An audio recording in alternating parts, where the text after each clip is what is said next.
If you want a car that you're going to be really proud to own, it's going to cost you an absolute fortune, right?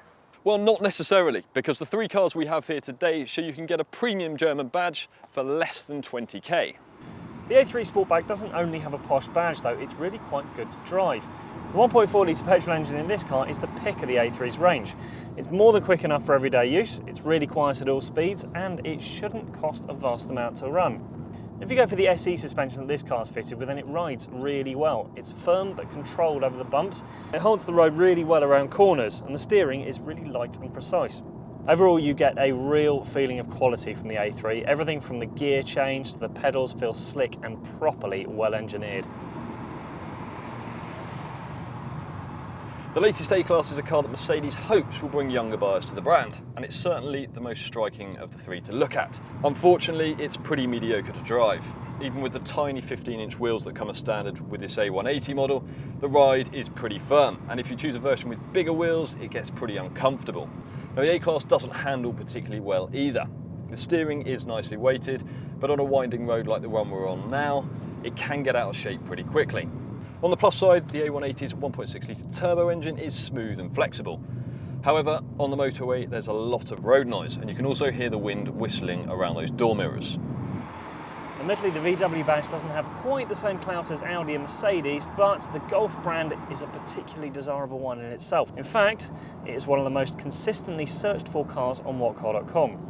Now, the engine in this particular car is the same 1.4 litre petrol that you get in the Audi, which means you get the same flexibility and good fuel economy. Now, most of the nuts and bolts underneath the Golf are shared with the Audi as well, but the two cars are surprisingly different in character. While the A3 is set up for a sporty drive, this car is much more about comfort. In fact, there are very few cars that handle bumps and potholes as well as this. And while it doesn't handle quite as sharply as the Audi, it puts the Mercedes to shame. So the Golf edges the Audi as the pick of the three to drive, with the Mercedes A-Class a long way off the pace. Now, the Audi might be great to drive, but it's in here that it really blows you away.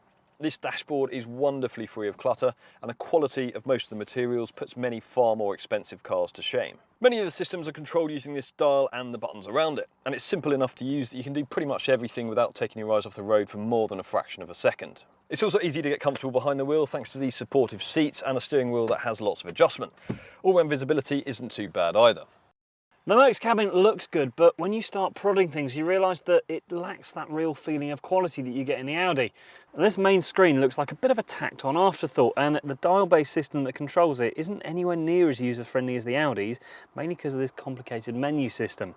And these seats are comfortable enough, but that swooping roofline at the back of the car means it's difficult to see behind you when you're reversing. Now, the Golf's cabin is a cut above most small family hatchbacks, but there are several reasons it isn't as good as the Audi's. These heater controls feel a little bit cheap, for example, and while this colour touchscreen looks very swanky and senses as your hand goes to touch it, it isn't as easy to use as the Audi's dial-based system. This driving position is pretty much perfect though. The pedals line up nicely with the steering wheel, the seats are comfortable, and all-round visibility is the best of all three cars.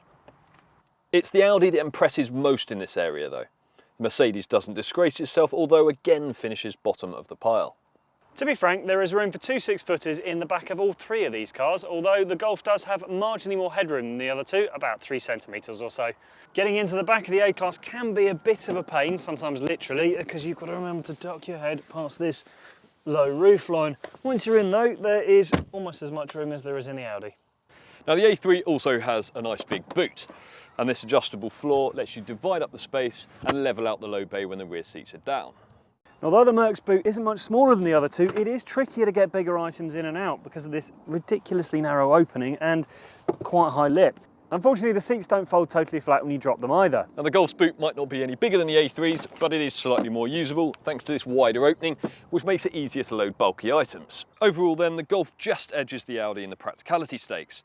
The A-Class's looks are its downfall as they make what space there is tricky to access. Now, that lack of practicality is just one of several reasons why the Mercedes comes last in this test. It might be the cheapest car here to buy, but it is the most expensive to run, and it doesn't come with that much in the way of equipment.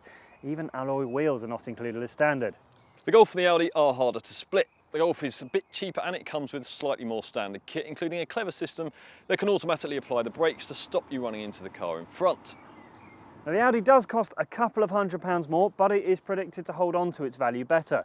Add into that, it's got the best cabin and it is the most fun car to drive here, which makes it our pick of the three. For more information on all of these premium hatchbacks, head to whatcar.com.